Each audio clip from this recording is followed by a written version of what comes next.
नमस्कार दोस्तों। मध्यकालीन भारतीय इतिहास का अवलोकन आज हम इस कक्षा में पढ़ने जा रहे हैं। यूपीटीईटी 2026 लेवल 2 इतिहास की आज हमारी ये क्लास है, जिसमें हम मध्यकालीन भारतीय इतिहास का अवलोकन करने जा रहे हैं। शुरू करते हैं हम अपनी कक्षा को। सबसे पहले हम जानते हैं पुष्यभूति वंश के उदय के बारे में। तो स्थापना 6वीं शताब्दी में थानेश्वर में, जो कि अब हरियाणा में है, इसकी स्थापना होती है। संस्थापक पुष्यभूति रहे हैं। शुरुआती राजा प्रभाकर वर्धन को वास्तविक संस्थापक माना जाता है। राजधानी शुरुआत में थानेश्वर और बाद में कन्नौज हो गई थी। इस वीडियो के माध्यम से हम सीधे वो पॉइंट्स देखने जा रहे हैं जो परीक्षाओं में आते हैं।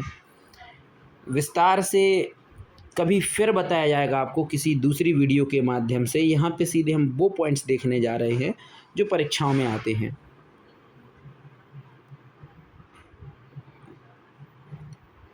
सम्राट हर्षवर्धन के बारे में अब हम जानते हैं। अब क्वेश्चन पूछ लिया जाता है कि सम्राट हर्षवर्धन का काल क्या रहा है, तो इनका शासनकाल 606 से 647 ईस्वी रहा है। अब सम्राट हर्षवर्धन के काल का क्या महत्व है वो हम देखते हैं। उत्तर भारत का अंतिम महान हिंदू सम्राट इनको कहा जाता है। अब इनका सांस्कृतिक योगदान क्या रहा है, तो हर्षचरित जो किताब बाणभट्ट द्वारा रचित है वो इसी काल में लिखी गई है। और अब क्वेश्चन बन जाता है कि कौन सा चीनी यात्री सम्राट हर्षवर्धन के काल में आया, तो हम कह देंगे हुएनसांग। अब क्वेश्चन इस प्रकार से भी पूछा जा सकता है कि हुएनसांग नाम का चीनी यात्री किस शासक के काल में आया है, तो हम कह सकते हैं हर्षवर्धन। आगे जानते हैं। अब हम लोग राजपूतों की उत्पत्ति के बारे में समझने जा रहे हैं। समय 7वीं से 12वीं शताब्दी में राजपूत काल रहा है, या हम ये कह सकते हैं कि राजपूतों की उत्पत्ति कब हुई है, तो 7वीं से 12वीं शताब्दी में राजपूतों की उत्पत्ति हुई है। और अब क्वेश्चन ये भी बन जाएगा कि राजपूत काल कब रहा है, कब से कब तक चला है, तो राजपूत काल 7वीं से 12वीं शताब्दी तक रहा है।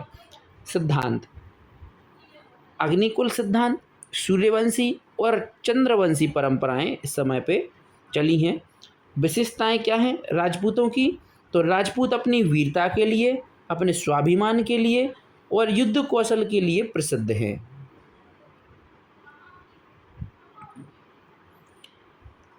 अब हम यहाँ पे उत्तर भारत के प्रमुख राजपूत वंश के बारे में जानने जा रहे हैं।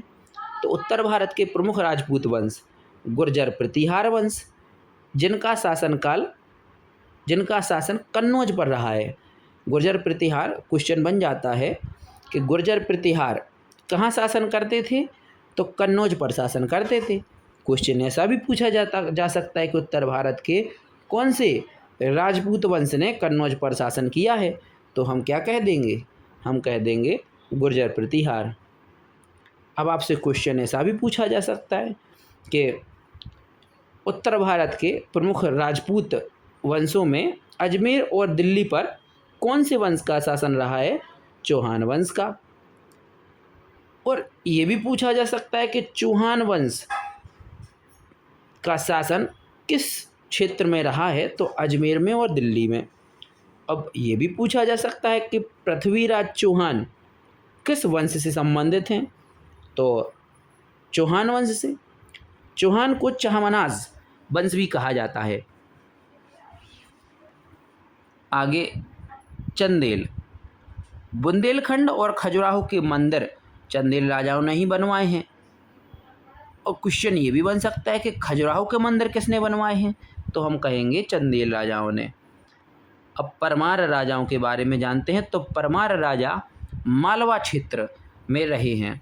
मालवा क्षेत्र पर किसका शासन रहा है, तो हम कह देंगे कि उत्तर भारत के प्रमुख राजपूत राजाओं में से मालवा क्षेत्र पर किसका शासन रहा है, तो हम कह देंगे परमार का। और इसके परमार वंश के प्रमुख राजा कौन से हुए हैं, तो राजा भोज। पृथ्वीराज चौहान और तराइन का युद्ध। तो शासक जो है पृथ्वीराज तृतीय चौहान वंश के महानतम राजा थे।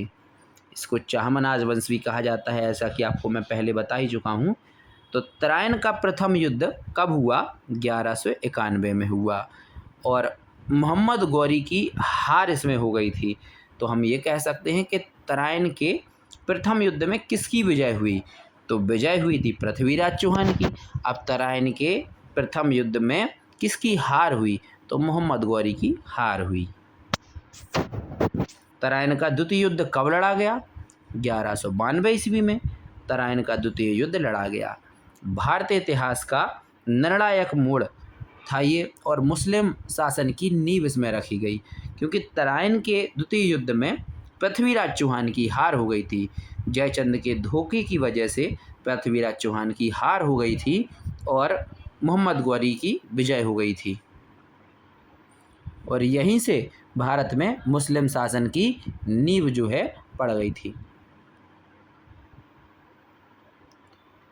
दक्षिण भारत के राज्य पल्लव और चालुक्य के बारे में अब हम जानते हैं। पल्लव वंश, कांचीपुरम इसकी राजधानी रही है। महाबलीपुरम के रथ मंदिर यहीं पे हैं। चालुक्य वंश के बारे में जानते हैं। तो बातापी या बादामी के चालुक्य इनको कहा जाता है। पुलकेशन द्वितीय इनका प्रमुख शासक रहा है। संघर्ष जानते हैं। तो पल्लव और चालुक्यों के बीच वर्चस्व की निरंतर लड़ाई होती ही रही है। अब हम यहाँ पे राष्ट्रकूट और चोल साम्राज्य के बारे में जानते हैं। तो राष्ट्रकूट एलोरा का कैलाश मंदिर इसी समय पे बना और कृष्ण प्रथम द्वारा निर्मित किया गया था। तो राष्ट्रकूट के कृष्ण प्रथम राजा हुए हैं, उन्होंने एलोरा के कैलाश मंदिर बनवाए थे। अब आपसे क्वेश्चन बन जाता है कि एलोरा के कैलाश मंदिर किसने बनवाए हैं? तो कृष्ण प्रथम ने बनवाए हैं। कौन से वंश द्वारा बनाए गए हैं? राष्ट्रकूट वंश के द्वारा। अब हम आगे जानते हैं चोल साम्राज्य की बारे में। तो चोल साम्राज्य की राजधानी कौन सी रही है? तंजौर, जिसे तंजावर भी कहा जाता है। और महान शासक कौन से हुए हैं चोल वंश के? तो राजराज प्रथम और राजेंद्र चोल। विशेषता क्या रही है चोल साम्राज्य की? विशेषता रही है कि शक्तिशाली नौसेना और स्थानीय स्वशासन इस काल में रहा है। आगे जानते हैं। आगे दक्षिण भारतीय कला और दक्षिण भारतीय कला और संस्कृति के बारे में समझते हैं। मंदिर वास्तुकला। मंदिर वास्तुकला द्रविड़ शैली का विकास इस समय में हुआ। दक्षिण भारतीय कला के दौरान द्रविड़ शैली का विकास हुआ और बृहदेश्वर मंदिर द्रविड़ शैली पर ही बनाया गया है। तो अब क्वेश्चन बन जाता है कि बृहदेश्वर मंदिर किस शैली में बनाया गया है? द्रविड़ शैली में। साहित्य, दक्षिण भारतीय कला और दक्षिण भारतीय कला संस्कृति और साहित्य के बारे में भी हम इस समय में समझ रहे हैं।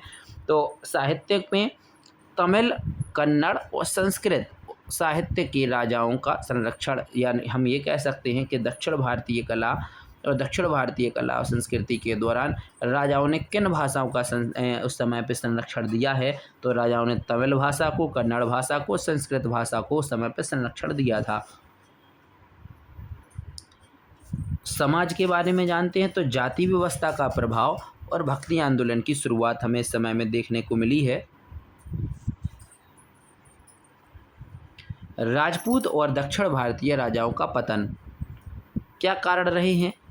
तो आपसी फूट और निरंतर युद्ध। यहाँ पे प्रत्येक राजा अपने साम्राज्य का विस्तार करना चाहता था, दूसरे राजा से जीतना चाहता था। सामंती व्यवस्था की कमजोरियाँ, विदेशी आक्रमणकारियों, तुर्क का प्रभावी सैन्य संगठन यहाँ पे हमें देखने मिला है। क्या है कि इस समय पे हमारे भारत देश में जो राज्य थे वो छोटे छोटे राज्यों में बटे हुए थे, छोटे छोटे प्रांतों में बटे हुए थे। सामंतवादी व्यवस्था यहाँ पे थी, जागीरें बटी हुई थी, जिस वजह से यहाँ पे राजाओं में मनमुटाव पाया जाता था। प्रत्येक राजा अपने साम्राज्य का विस्तार करना चाहता था और जिसकी वजह से भी एक दूसरे से लड़ते रहते थे और इसी का फ़ायदा विदेशियों ने उठाया। और आप जानते ही हैं कि भारत आगे जाकर गुलाम भी बन गया था। हमेशा से कमज़ोरी यही रही है कि हमारे देश में एकता नहीं पाई गई। आगे देखते हैं, निष्कर्ष पे आते हैं। तो इस काल में भारत को अद्वितीय वास्तुकला और वीरता की गाथाएं दी हैं। धन्यवाद। ऐसी ही वीडियो से जानकारी लेने के लिए, ऐसी वीडियो पाने के लिए हमारे चैनल को सब्सक्राइब करें, लाइक करें।